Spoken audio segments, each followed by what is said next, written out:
Hello friends, I am Mr. Ravindra Bhalerao and I welcome you to my channel, that is English for Learners. Dear students, in today's video we shall discuss one example of news report writing. How to write news report in a simple way. How the question will be asked on this topic. Already we have done 2 videos on this topic, but in today's video we shall just discuss one example. तर विद्यार्थी मित्रांनो, तुम्हाला एक्झाममध्ये एक question writing स्किलमध्ये compulsory येतो आणि that is news report writing. आता हा न्यूज रिपोर्ट रायटिंग प्रॉपर फॉर्मॅटमध्ये सिम्पल लँग्वेजमध्ये कशा प्रकारे लिहू शकतो आणि तो जर व्यवस्थित समजला तर या न्यूज रिपोर्टमध्ये you will get maximum marks. चला तर व्हिडिओला आपण सुरुवात करूया, but before that don't forget to subscribe my channel. Let's go. Let's see the question. Read the following headline. You will be given headline. तुम्हाला हेडलाईन दिलेली असेल, ती हेडलाईन रीड करा and prepare a news report. एक news report तयार करा. Okay, with the help of the given point. दिलेल्या पॉईंटच्या आधारे. आता पॉईंट्स काय दिलेले असतात तुम्हाला? हेडलाईन, जे की हेडलाईन तुमच्या आन्सरमध्ये असायला पाहिजे. डेटलाईन, ओके, डेटलाईन म्हणजे काय ते तुम्हाला सांगतो. देन इंट्रोडक्टरी पॅरेग्राफ म्हणजे सुरुवातीचा पॅरेग्राफ.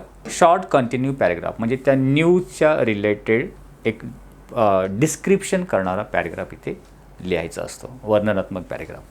आता स्टार्टिंग काय पॉईंट आहे? हेडलाईन. आन्सरमध्ये तुम्ही हेडलाईन द्यायची आहे, जशी की आपण दिलेलं आहे model English school the cleanliness school. Model English स्कूलने जे क्लिनेस अवॉर्ड मिळालेला आहे त्याच्या रिलेटेड आपण अशी हेडलाईन्स तयार करू शकतो किंवा ॲज इट इज दिलेली हेडलाईन्स तुम्ही टाकू शकता.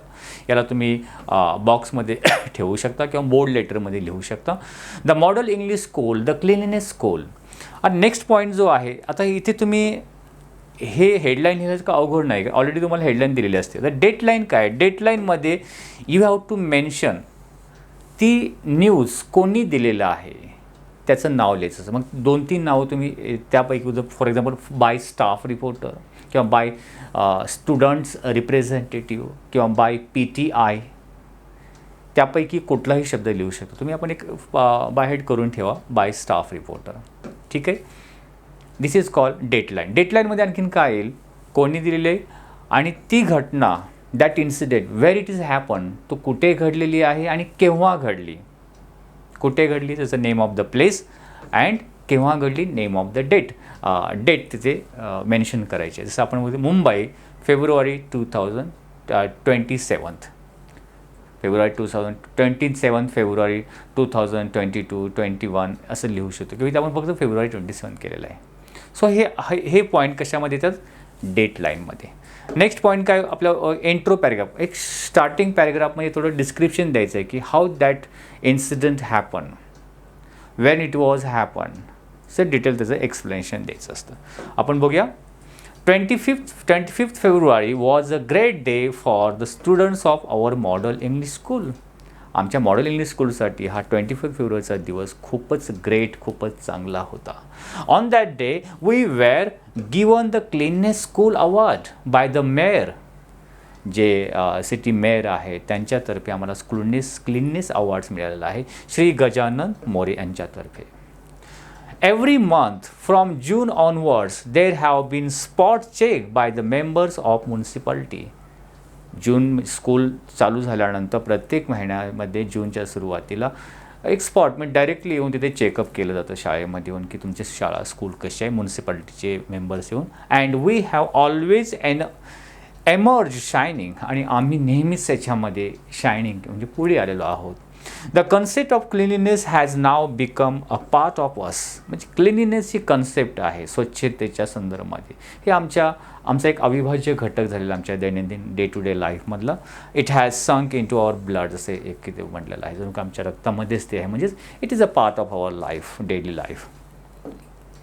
Every class has its own. मग how you had won that award and what you have did for that. तुम्ही तो अवॉर्ड कशा प्रकारे जिंकला आणि ते जिंकण्यासाठी तुम्ही काय काय केलं, you have to mention here. त्याचे descriptive paragraph. Every class has its own cleanliness prefect. प्रत्येक क्लासचा एक प्रिफेक्ट आम्ही अपॉइंट केलेला आहे. प्रिफेक्ट म्हणजे one type of monitor. Every corridor on every floor of the school has its cleanliness monitor. प्रत्येक फ्लोअरचा एक क्लिननेस मॉनिटर आम्ही अपॉइंट केलेला आहे. Then the posters, the debate, the meetings and camps held by students at every class लेवलवरती वेगवेगळे poster making competition, debate competition, वेगवेगळेच cleanliness अवेअरनेसच्या रिलेटेड आम्ही हे प्रोग्राम अरेंज करतो. And class level went toward creating a very strong awareness about cleanliness. Okay, it was united effort for which we have to thank in a large measure our wonderful principal and our teachers. हे सर्व programme conduct करण्यासाठी the student as A represent तुम्ही student म्हणून तुम्ही ते mention करता third person म्हणून. Principal आणि आमच्या टीचर्सचा आम्ही आभार मानू इच्छितो. They backed us at every point. This award belongs to the whole school, every student, every member of the stall, and our principal richly deserve it. So in this way, त्या हेडलाईनच्या related एक imaginative story तयार करून ती story किंवा तो report आपल्याला तयार करायचा असतो. एक पास्टमध्ये पॅसिव्ह वाईज सेंटेन्सचा यूज करून अशा प्रकारचे रिपोर्ट तुम्ही, न्यूज रिपोर्ट तुम्ही आणखीन एक्झाम्पल्स आम्ही ज्या वेबसाईटवरती बरेचसे एक्झाम्पल याच्या रिलेटेड टाकलेले आहे ते तुम्ही जर बघितलात तर तुम्हाला न्यूज रिपोर्ट रायटिंगची एक आयडिया येईल and you will be solve this question in a simple way.